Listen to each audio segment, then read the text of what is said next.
નમસ્કાર વિદ્યાર્થી મિત્રો, ધોરણ 9 વિજ્ઞાન વિષયના ત્રીજો પાઠ પરમાણુ અને અણુઓના છઠ્ઠા તાસમાં આપ સર્વે વિદ્યાર્થી મિત્રોનું હાર્દિક સ્વાગત છે. છેલ્લા તાસની અંદર આપણે પરમાણુય દળ એટલે કે એટોમિક માસ એના વિશે આપણે શીખ્યા હતા. એની અંદર પરમાણુય દળ શરૂઆતમાં કોની સાપેક્ષમાં ગણવામાં આવતું હતું, પરમાણુય દળ હાલમાં કોની સાપેક્ષમાં ગણવામાં આવે છે, અને પરમાણુય દળની જે સંજ્ઞા અને એના એકમો છે એનો પરિચય મેળવ્યો હતો. અને અંતમાં 1 થી 20 તત્વોના પરમાણુય દળ કેટલા છે એનો અભ્યાસ કર્યો હતો. તો એ પરમાણુય દળ આગળને આપણને ખૂબ ઉપયોગી થશે અને એમાંથી અન્ય કઈ રીતે પ્રશ્નો પૂછાય એ તમે લેસનમાં પણ લખ્યું છે. અને આજે વધારાના પ્રશ્નો છે આપણે રિવિઝન સ્વરૂપે પહેલા ચર્ચા કરીએ અને પછી આગળનો મુદ્દો શીખીએ. તો અહીં તમે જુઓ છો તો પહેલો પ્રશ્ન શું છે કે એક તત્વ x કે જેનું પરમાણુય દળ 27 છે, તો એ તત્વ x કયું હશે? બરાબર ને, આ x તત્વ કયું હશે એવો પ્રશ્ન પૂછો. તમને પરમાણુય દળ આપી દીધું અને એના ઉપરથી તમારે તત્વ કયું હશે એમ નક્કી કરવાનું છે. આવો પ્રશ્ન પૂછાય તો વિચારો કે આ 27 પરમાણુય દળ કોનું હોય? તો આપણે તમને જે છેલ્લે ગયા તાસ મતલબ છેલ્લો તાસ હતો એના અંતમાં કીધું હતું કે પરમાણુય દળ કેટલું હોય તો કે તત્વના પરમાણુય ક્રમાંકો એનો બમણા જેટલું હોય અથવા બમણાથી એક વધુ હોય. તો 27 કોનું બમણું થાય તો કે કોઈનું બમણું ન થાય. તો 27 માંથી એક ઘટાડી દઈએ તો 26 મળે. એ 26 કોનું બમણું છે તો કે 13 નું. તો 13 ના બમણામાં એક ઉમેર્યું એટલે આ પરમાણુય દળ 13મા તત્વનું હશે. કયા તત્વનું? 13મા તત્વનું. તો હવે આપણને યાદ આવવું જોઈએ 13મું તત્વ કયું? તો તમને ખ્યાલ છે એલ્યુમિનિયમ. તો હવે આપણને આનો જવાબ આવડી ગયો કે જે તત્વનું પરમાણુય દળ 27 હોય તો એ તત્વ એલ્યુમિનિયમ હશે. કયું હશે? એલ્યુમિનિયમ. તો આના માટે આપણને તત્વોના ક્રમાંક સાથે એના નામ આવડવા જોઈએ તો આપણે લખી શકીએ. ચલો આગળ બીજો પ્રશ્ન છે કે એક તત્વ A, જો નામ નથી આપ્યું ખાલી તત્વ આપી દીધું, એક તત્વ A કે જેમાં પ્રોટોનની સંખ્યા 18 છે, તો એ તત્વ કયું હશે? તો ના આપણે બીજો નિયમ યાદ કરીએ કે જે તત્વમાં જેટલા પ્રોટોનની સંખ્યા હોય એટલો એ તત્વનો પરમાણુય ક્રમાંક હોય. અથવા તો એમ પણ કહી શકાય કે જે તત્વનો જેટલો પરમાણુય ક્રમાંક હોય એટલા જ એમાં પ્રોટોનની સંખ્યા હોય, એટલા જ એમાં ઇલેક્ટ્રોનની સંખ્યા હોય, ન્યુટ્રોનની સંખ્યા કંઈક અલગ હોય. તો આ જે તત્વ છે એનો પ્રોટોન 18 છે, તે કેટલા નંબરનું તત્વ હશે? 18 નંબરનું તત્વ હશે. તો હવે આપણને ખ્યાલ છે કે 18 નંબરનું તત્વ કયું છે? આર્ગોન. તો એ તત્વ આપણને મળી ગયું કે જેમાં પ્રોટોનની સંખ્યા 18 હોય એ તત્વ આર્ગોન હશે. બરાબર, કારણ કે જેટલા પ્રોટોનની સંખ્યા હોય એટલા જ ક્રમાંકનું તત્વ હોય એટલે 18મા ક્રમાંકનું તત્વ આર્ગોન છે એટલે આનો જવાબ આર્ગોન આવશે. બરાબર. ચલો હવે એનાથી પણ થોડો અલગ દાખલો કે એક તત્વ X જેનું પરમાણુય દળ આપણને 11 આપી દીધું તથા પ્રોટોનની સંખ્યા 5 આપી દીધી, તો એમાં ન્યુટ્રોનની સંખ્યા કેટલી હશે અને એ તત્વ કયું હશે એવા પ્રશ્ન પૂછાય. તો આપણે પરમાણુય દળનું સૂત્ર જાણીએ છીએ કે પરમાણુય દળ A, જો સૂત્ર યાદ રાખજો, પરમાણુય દળ A બરાબર પ્રોટોનની સંખ્યા વત્તા ન્યુટ્રોનની સંખ્યા. આ સૂત્ર આપણને આવડે તો આમાં 2 ની કિંમત આપી દીધી. જો પરમાણુય દળ આપી દીધું 11, પ્રોટોનની સંખ્યા આપી દીધી 5, તો ન્યુટ્રોનની સંખ્યા કેટલી થાય એવું પૂછું. પરમાણુય દળ 11 આપ્યું, પ્રોટોનની સંખ્યા આપી 5, તો ન્યુટ્રોનની સંખ્યા કેટલી? તો હવે તમને એને કરતા બનાવતા આવડે. +5 ડાબી બાજુ 11 માંથી 5 બાદ થાય એટલે ન્યુટ્રોનની સંખ્યા તમને મળી જાય કેટલી મળશે? 6. તો પહેલો જવાબ મળી ગયો કે ન્યુટ્રોનની સંખ્યા 6 હશે. અને તત્વ કયું હશે તો કે પ્રોટોનની સંખ્યા 5 છે, તો 5 નંબરનું તત્વ હશે. એટલે તત્વ હશે કયું તત્વ હશે? આપણે 5 નંબરનું તત્વ ખબર હોવી જોઈએ કે બોરોન. આ રીતના પ્રશ્નો પરીક્ષામાં તમને પૂછાઈ શકે. બરાબર.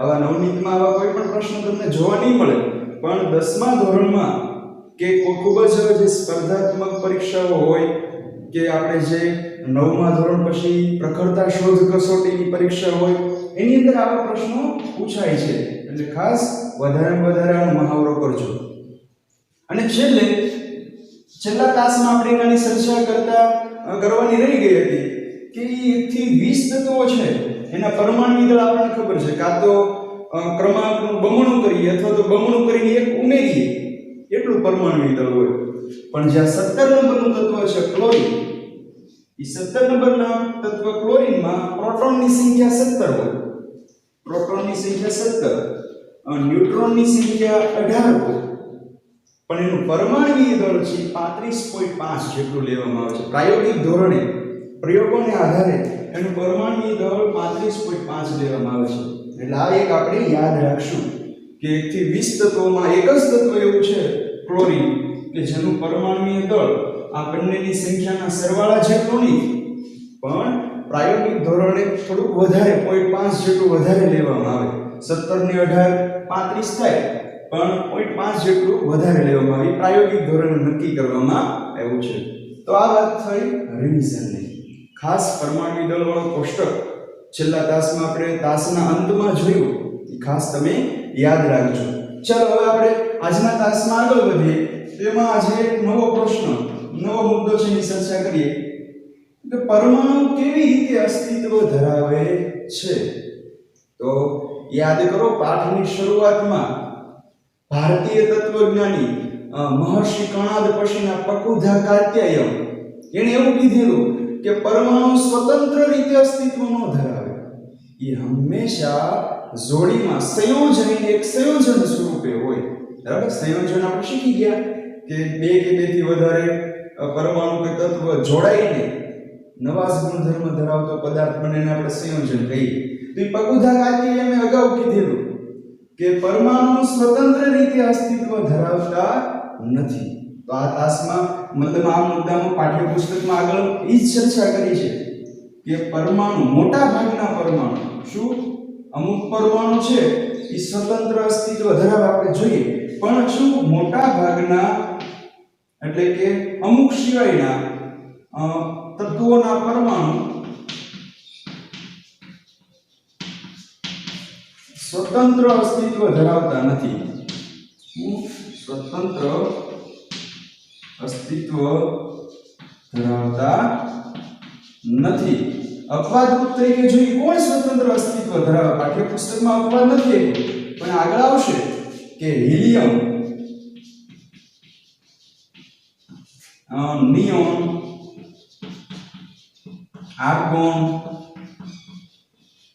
આગળ આવે છે હિલિયમ નિયોન આર્ગોન પછી ક્રિપ્ટોન ઝેનોન રેડોન એટલે કે જે તમે 10મા ધોરણમાં ભણશો નિષ્ક્રિય વાયુઓ કહેવાય શું કહેવાય નિષ્ક્રિય વાયુઓ એ કૌંસમાં લખીએ આને નિષ્ક્રિય તત્વો અથવા તો નિષ્ક્રિય વાયુઓ કહેવાય બરાબર આ નિષ્ક્રિય તત્વો એવા હોય કે જે અન્ય તત્વના પરમાણુ સાથે જોડાય નહીં રાસાયણિક બંધથી જોડાય નહીં એ એકલા અટુલા જ રહે એને આપણે નિષ્ક્રિય તત્વો કહીએ તો આ નિષ્ક્રિય તત્વો છે એના પરમાણુ સ્વતંત્ર અસ્તિત્વ ધરાવતા હોય પણ એ સિવાયના 118 માંથી મતલબ 5 6 કે 7 તત્વો દેવા છે કે જે અન્ય તત્વ સાથે જોડાય નહીં બાકીના મોટા ભાગના તત્વો ઈ પરમાણુ સ્વતંત્ર રીતે અસ્તિત્વ ન ધરાવે તો આપણને પ્રશ્ન થાય સ્વતંત્ર એટલે એકલા પરમાણુ ન હોય તો કઈ રીતે હોય તો કે મોટા ભાગના તત્વોના પરમાણુ ઈ તો કા સંયોજન સ્વરૂપે હોય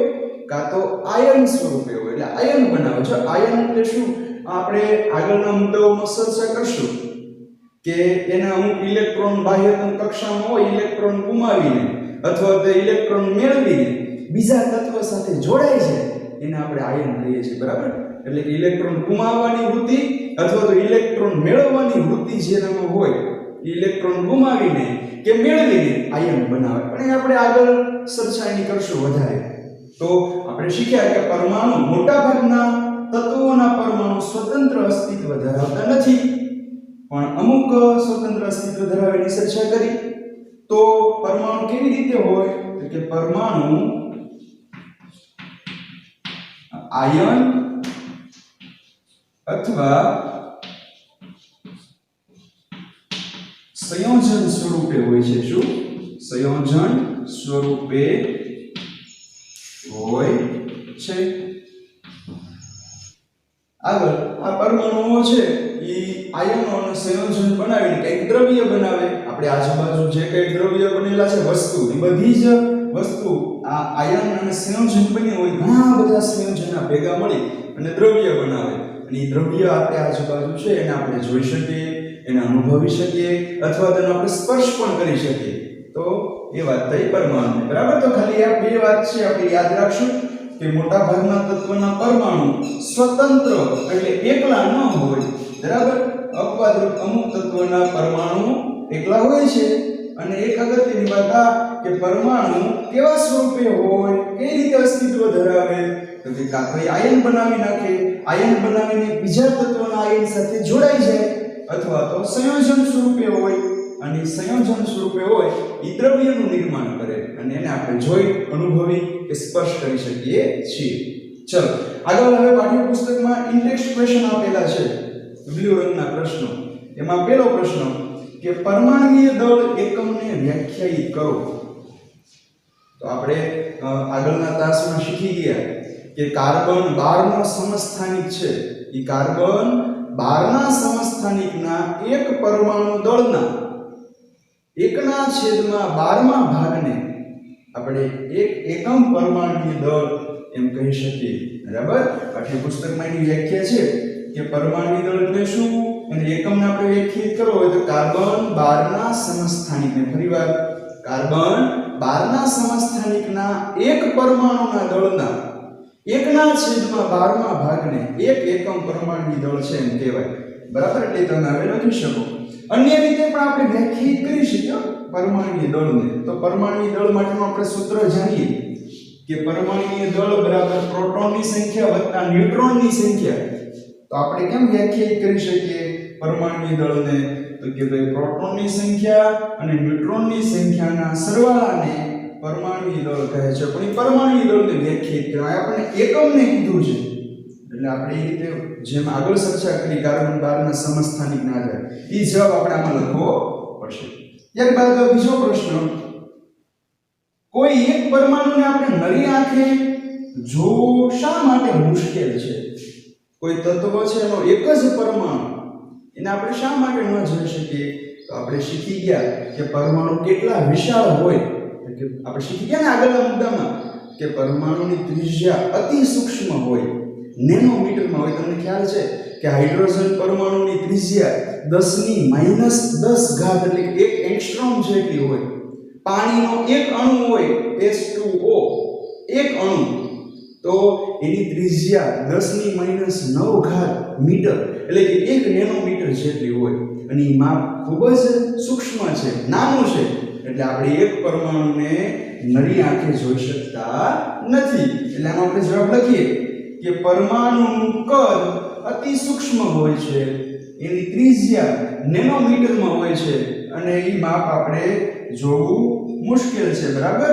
એટલું બધું સૂક્ષ્મ હોય છે માપ, એટલે આપણે નરી આંખે જોઈ શકતા નથી। તો આ વાત થઈ પરમાણુ કેવી રીતે અસ્તિત્વ ધરાવે એટલે ઇન્ડેક્સ ક્વેશ્ચન, ખૂબ સરળ પ્રશ્નો છે। હવે નવો મુદ્દો અણુઓ, મોલેક્યુલ્સ એ શું છે એની ચર્ચા હવે કરીએ। ચલો આગળ આપણે શીખીએ અણુ શું છે, જેને અંગ્રેજીમાં કહેવાય વોટ ઇઝ અ મોલેક્યુલ્સ। આપણે પાઠમાં શરૂઆતમાં પરમાણુ કોને કહેવાય શીખી ગયા, યાદ કરી લઈએ અને પછી અણુ શું છે શીખીએ। તો આપણે શીખી ગયા કે કોઈ પદાર્થ છે, કોઈ ઘટક કે કોઈ તત્વ એનું નાનામાં નાના કણમાં વિભાજન કરતા જઈએ, નાના નાના બારીક કણ બનાવતા જઈએ, છેલ્લે એવો સમય આવે કે એનું વધારે નાના અવિભાજ્ય કણ એટલે કે સૂક્ષ્મ કણમાં વિભાજન થઈ શકે નહીં, ત્યારે જે કણ આપણને પ્રાપ્ત થાય નાનામાં નાનો કણ એને આપણે પરમાણુ નામ આપ્યું હતું, બરાબર ને? તો એ જે ઘણા બધા નાના પરમાણુ બન્યા, એ પરમાણુઓ એકબીજા સાથે ભેગા થઈ જાય અને નવો પદાર્થ, નવું સંયોજન બનાવે, એને આપણે અણુ કહીએ। સામાન્ય શબ્દોમાં આવું થયું કે ઘણા બધા પરમાણુ, બે કે બેથી વધારે પરમાણુ ભેગા મળીને સંયોજાઈને અણુ બનાવે છે, બરાબર? પરમાણુ શું હતો કે કોઈ દ્રવ્યનો નાનામાં નાનો કણ હોય કે જેનું વધારે સરળ સ્વરૂપમાં અવિભાજ્ય કણમાં વિભાજન ન થાય એને આપણે પરમાણુ કહેતા હતા. તો એ જે પરમાણુ બન્યા હતા એ એક જ તત્વના બે પરમાણુ કે જુદા જુદા તત્વના પરમાણુ જોડાઈને અણુ બને. ઇન શોર્ટ ટૂંકમાં એટલું યાદ રાખી શકાય કે બે કે બેથી વધારે પરમાણુ ભેગા મળીને અણુ બનાવે છે. અને જો અણુ બની જાય પછી એ પોતે સ્વતંત્ર અસ્તિત્વ ધરાવે. આપણે પરમાણુમાં શીખ્યા હતા પરમાણુ સ્વતંત્ર અસ્તિત્વ ન ધરાવે એટલે કે એકલો ન હોય.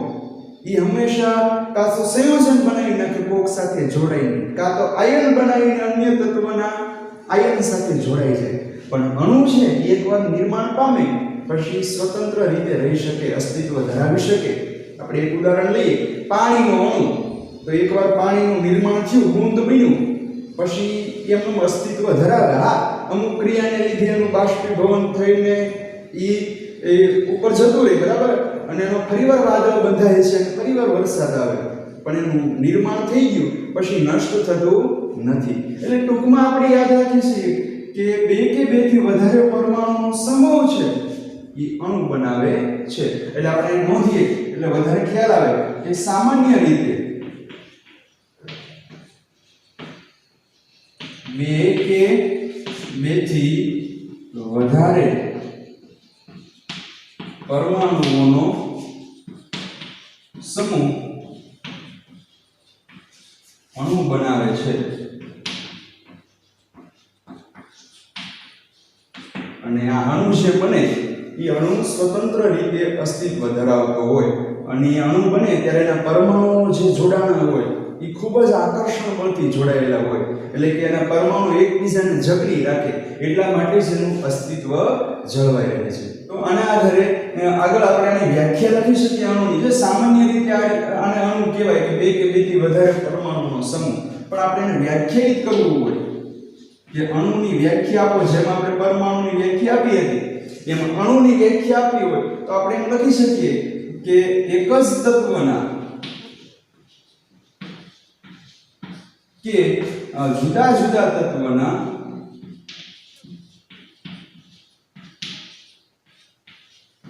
પરમાણુઓ સંયોજાઈને અણુ બનાવે છે.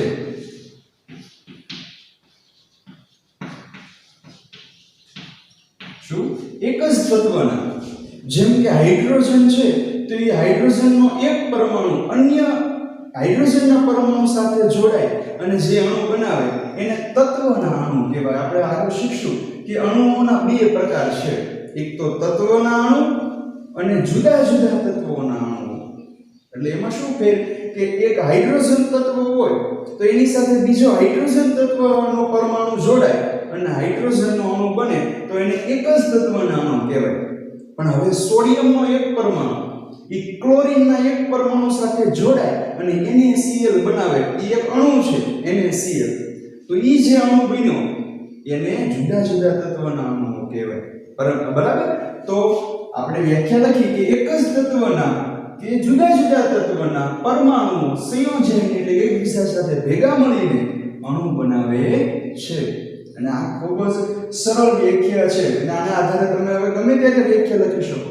નવનીતની અંદર અન્ય વ્યાખ્યા આપી છે પાઠ્યપુસ્તક અને નવનીતમાં કે તત્વ કે સંયોજનનો નાનામાં નાનો કણ છે એને પણ આપણે અણુ કહી શકીએ. એટલે અથવામાં કોઈ વિદ્યાર્થીને લખવી હોય તો વ્યાખ્યા લખી શકે કે તત્વ કે સંયોજનના નાનામાં નાના કણને અણુ કહે છે. બરાબર? તત્વનો કે સંયોજનનો નાનામાં નાનો કણ હોય. જો આપણે સમજીએ આ વ્યાખ્યા પણ સમજવી ખૂબ સરળ. આપણે એક સંયોજન તરીકે મીઠું લઈ લઈએ. ચાલો ઉદાહરણ તરીકે આપણે સમજીએ છીએ આ મીઠું. તો મીઠામાં તમને ખ્યાલ છે કે મીઠાનું અણુસૂત્ર NaCl છે, સોડિયમ ક્લોરાઇડ. તો આપણે મીઠાનો જથ્થો એમાંથી એક જ નાનો કણ પસંદ કરીએ તો એ નાનો તો એક કણ હોય એમાં પણ એક સોડિયમ પરમાણુ હશે અને એક ક્લોરીન પરમાણુ હશે એટલે એનો નાનામાં નાનો કણ આપણે લીધો મીઠાનો ઘણો બધો જથ્થો છે એમાંથી હાવ નાનો એવો કણ મેં લીધો તો એની અંદર પણ સોડિયમ પરમાણુ હશે ક્લોરીન પરમાણુ હશે તો એ નાનામાં નાનો કણ છે એને આપણે અણુ કહી શકીએ શા માટે કારણ કે નાનામાં નાના કણમાં પણ આ બંને પરમાણુઓ જોડાયેલા હોય છે તો આપણે આ વ્યાખ્યા હવે સમજી શકીએ કે તત્વ હોય કે સંયોજન હોય એનો નાનામાં નાનો તમે કણ લઈ લ્યો નાનામાં નાના કણને તમે અણુ કહી શકો કારણ કે એની અંદર પરમાણુઓ હાજર રહેલા હોય છે તો આ બંને વ્યાખ્યાઓ ખૂબ સરળ છે પહેલી વ્યાખ્યા શું ફરીવાર જોઈ લઈએ કે એક જ તત્વના કે જુદા જુદા તત્વના પરમાણુઓ સંયોજાઈને અણુ બનાવે અથવા તો તત્વ કે સંયોજનના નાનામાં નાના કણને અણુ કહે છે બેમાંથી એઝ યુ વિશ વ્યાખ્યા પરીક્ષામાં પૂછાય તો તમે ગમે તે લખી શકો બરાબર તો આ થઈ અણુઓની વ્યાખ્યા હવે આગળ આપણે જોઈએ તો કે અણુઓના મુખ્ય બે પ્રકાર છે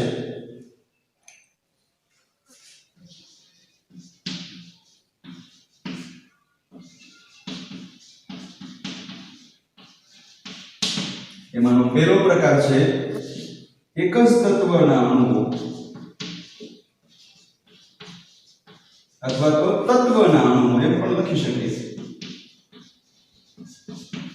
અને બીજો પ્રકાર જુદા જુદા તત્વના અણુઓ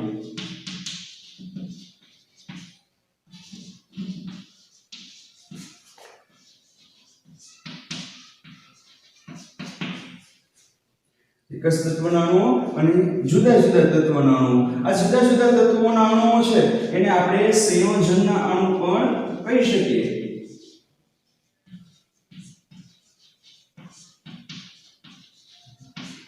કારણ કે ઘણીવાર એક નાનું સંયોજન હોય એ અન્ય તત્વ સાથે જોડાય અને કંઈક અણુ બનાવતું હોય જેમ કે આગળ તમે રાસાયણિક પ્રક્રિયાઓ શીખશો કે એક અણુ બની ગયેલું હોય જેને આપણે સંયોજન કહી શકીએ કોઈ સંયોજન છે એ અન્ય સાથે જોડાઈ જાય અને નવું સંયોજન બનાવે તો એને આપણે સંયોજનના અણુઓ કહીએ છીએ તો ચલો હવે આપણે અણુઓનો પહેલો પ્રકાર તત્વના અણુ અથવા તો એક જ તત્વના અણુ એના વિશે વધારે ઊંડાણપૂર્વક અભ્યાસ કરીએ કે એક જ તત્વના અણુઓ ક્યાં ક્યાં હોય એ કેવા સ્વરૂપે અસ્તિત્વ ધરાવતા હોય બરાબર એના ઉદાહરણો કેવા છે એનાથી આપણે પરિચિત થઈએ એમાંથી પરીક્ષાની અંદર ટૂંકાવની અંદર પ્રશ્ન પૂછાય તો ચાલો એ એક જ તત્વના અણુઓ વિશે વધારે શીખીએ તો જોઈએ પહેલા તત્વના અણુઓ તો આપણે અગાઉ શીખી ગયા કે તત્વના અણુઓ શું હોય તો કે એક જ પ્રકારના પરમાણુઓ દ્વારા તત્વના અણુઓ બને બરાબર એક જ તત્વના પરમાણુ દ્વારા લખીએ એક જ પ્રકારના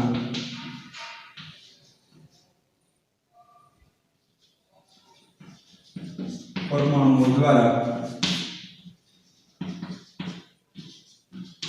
તત્વના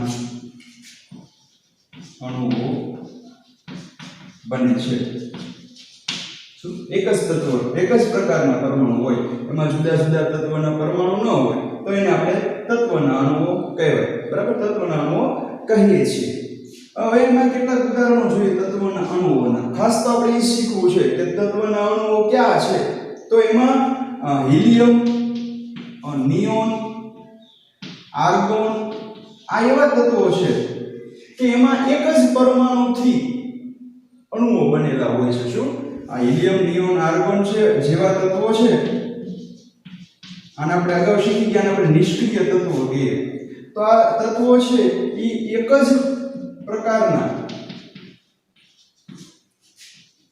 પરમાણુ થી અણુ બનાવે છે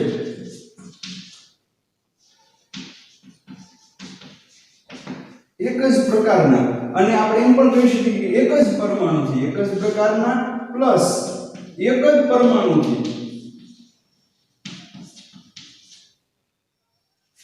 અણુ બનાવે છે બરાબર અર્થાત શું કે હિલિયમ છે એમાં એક જ પરમાણુ હોય સ્વતંત્ર રીતે એ ક્યારેય જોડીમાં ન હોય એટલે કે હિલિયમ તત્વના જ બીજા પરમાણુ સાથે જોડાઈને He2 નો બનાવે હિલિયમ એકલો જ હોય બરાબર તો એ નિષ્ક્રિય છે તો એનો પરમાણુ છે એને જ તમે અણુ કહી શકો, બરાબર. એ જ રીતે નિયોન, આર્ગોન આ બધા એકલ પરમાણુ તત્વો છે, બરાબર. એ ક્યારેય કોઈની જોડીમાં ન હોય, તો એને હિલિયમનો, નિયોનનો, આર્ગોનનો પરમાણુ કયો કે એનો અણુ કયો, એ એકનું એક જ છે. અર્થાત કે આ નિષ્ક્રિય તત્વો છે એક જ પ્રકારના પરમાણુથી, એટલે કે આ પોતે પોતાની રીતે અણુનું નિર્માણ કરે, એટલે કે પોતે જ એકલા હોય છે અને અણુ બનાવે, એની સાથે કોઈ અન્ય જોડાય નહીં, કે એનો પરમાણુ એની સાથે જોડાય નહીં, એકલો જ હોય, સ્વતંત્ર પરમાણુ હોય, એટલે એ એક જ પ્રકારના અથવા એક જ પરમાણુથી અણુ બનાવે છે એમ કહેવાય. જ્યારે કેટલાક અધાતુઓમાં આવું નથી.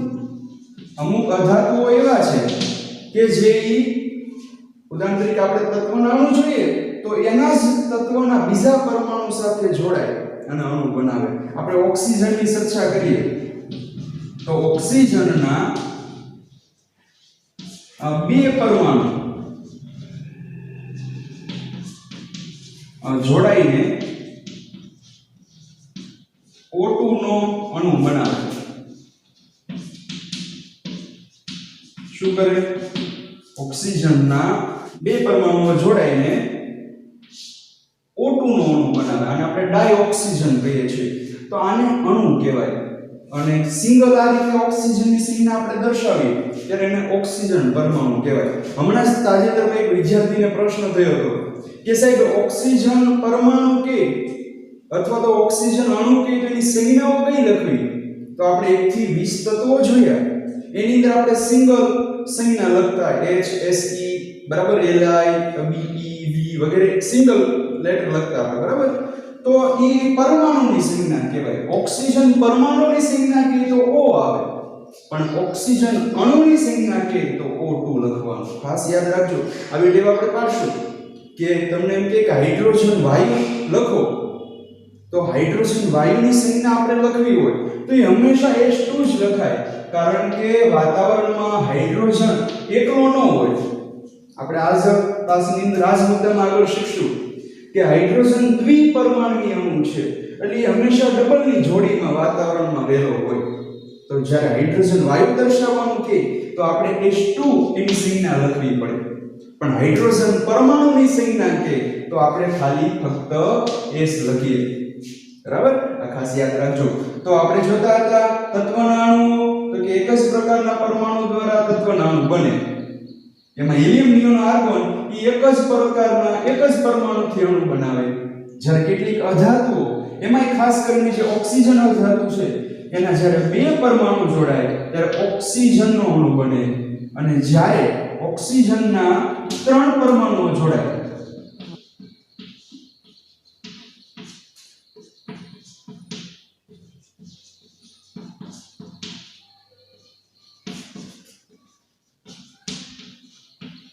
ત્યારે તમે શીખી ગયા પાઠ નંબર 14 ની અંદર કે જ્યારે ઓક્સિજનના 3 પરમાણુઓ જોડાય ત્યારે કયો અણુ બને? O3, જેને તમે શું કહો છો? તમને ખ્યાલ છે શેનું સૂત્ર છે? ઓઝોનનું અણુ સૂત્ર છે. શેનું? ઓઝોન. ઓઝોન અણુ બનાવે છે. પરીક્ષાની અંદર ટૂંકા ગુણમાં પૂછે કે જ્યારે ઓક્સિજનના 3 પરમાણુ જોડાય ત્યારે ખાલી જગ્યાનું અણુ બને છે, તો તમારે લખવાનું O3 એટલે કે ઓઝોનનો અણુ બને છે. તો આમાં શું થયું? જો એક જ પ્રકારના ઓક્સિજન અને ઓક્સિજન જોડાઈને O2 બન્યા, અથવા તો ઓક્સિજનના 3 પરમાણુઓ જોડાય ત્યારે O3 બને. તો આપણે શીખ્યા હતા ને કે એક જ પ્રકારના એટલે ઓક્સિજન સાથે તે જોડાઈને જે અણુ બને એને તત્વનો અણુ કહેવાય. આ પાઠ્યપુસ્તકમાં ઉદાહરણ આપો.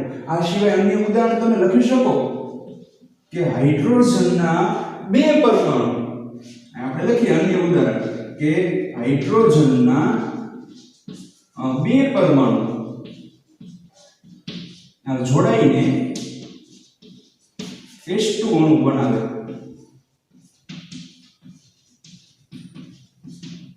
કયો અણુ બનાવે? H2 અણુ બનાવે. આ જ રીતે ક્લોરીન વાયુ છે તો ક્લોરીનનો પરમાણુ, ક્લોરીનના 2 પરમાણુ જોડાઈને Cl2 ક્લોરીનનો અણુ બનાવે. એ જ રીતે સલ્ફર હોય તો સલ્ફરના 8 પરમાણુ જોડાઈને S8 અણુ બનાવે. ફોસ્ફરસ હોય તો ફોસ્ફરસના 4 પરમાણુ એકબીજા સાથે જોડાઈને P4 અણુ બનાવે. તો આગળ આપણે કોષ્ટકમાં શીખશું તે, પણ આપણે ખાસ એ ઉદાહરણો શીખીએ છીએ કે એક જ તત્વના અથવા તો તત્વના અણુ કેવા હોય, તો કે એકનો એક પરમાણુ, એક જ તત્વના ઘણા બધા પરમાણુ, બે કે બેથી વધારે પરમાણુ જોડાઈને જે બને છે એને આપણે તત્વના અણુઓ કહીએ છીએ. આ H2 બન્યું એ હાઇડ્રોજન તત્વનો અણુ કહેવાય. આ O3 અને O2 બન્યા એ ઓક્સિજન પરમાણુના અણુ કહેવાય, ઓક્સિજન તત્વના અણુ. બરાબર? તો હવે આપણને ખ્યાલ આવી ગયો કે તત્વના અણુઓ કેવા હોય. તો હવે છેલ્લે આગળ આ જ પ્રશ્નમાં આપણને પાઠ્યપુસ્તકમાં આગળ એક નવી ડેફિનેશન આપી છે, પરમાણ્વીયતા. તો આ પરમાણ્વીયતા એટલે શું? પરમાણ્વીયતા એટલે શું? તો કે જે અણુ બન્યો હોય, અહીંયા જો ઓક્સિજનનો અણુ, આ ઓક્સિજનનો અણુ છે, આ હાઇડ્રોજનનો અણુ છે, એ જ રીતે આપણે શીખીએ ક્લોરીનનો અણુ હોય કે અન્ય કોઈ પણ અણુ તમે લખો, સલ્ફર S8 નો અણુ હોય, ફોસ્ફરસ P4 નો અણુ હોય, આ બધા અણુઓ છે. એટલે કે એકના એક તત્વ, જો ક્લોરીનની સંજ્ઞા કેપિટલ Cl, બરાબર? આ બધા એકના એક પરમાણુના ઘણા બધા પરમાણુઓ જોડાય અને અણુ બનેલા હોય. તો પરમાણ્વીયતા એટલે શું? ખૂબ સરળ, સમજો. તો જે અણુ બનેલો હોય, અણુ, આ જો ક્લોરીનનો અણુ, હાઇડ્રોજનનો, ઓક્સિજનનો, ઈ અણુની અંદર કેટલા પરમાણુ જોડાયેલા છે, ઈ પરમાણુની સંખ્યા હોય ને એને ઈ અણુની પરમાણ્વીયતા કહેવાય.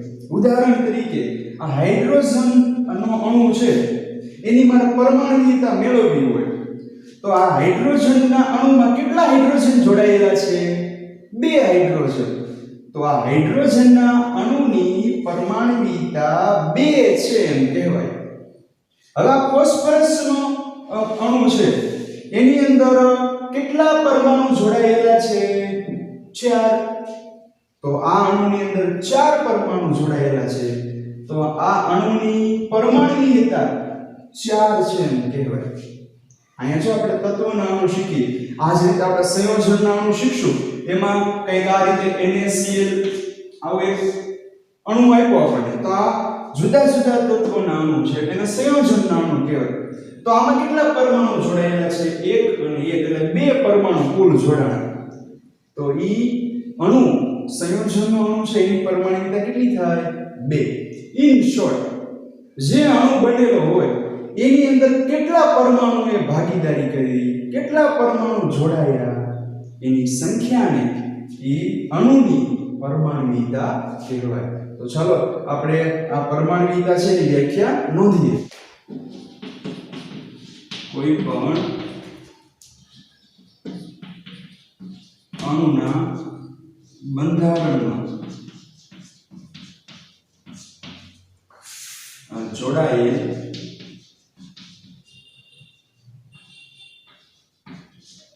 પરમાણુની સંખ્યાને તે અણુની પરમાણ્વીયતા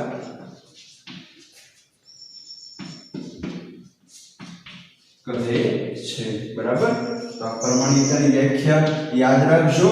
આના આધારે તમને એક ગુણનો પ્રશ્ન પૂછાય, અણુ આપી દે અને એમાંથી તમને એમ પૂછે કે આ અણુની પરમાણ્વીયતા કેટલી જણાવો, તો આપણને ખ્યાલ આવી જાય કે એમાં કેટલા પરમાણુ જોડાણા, એની સંખ્યા લઈ લો, એ અણુની પરમાણ્વીયતા થાય.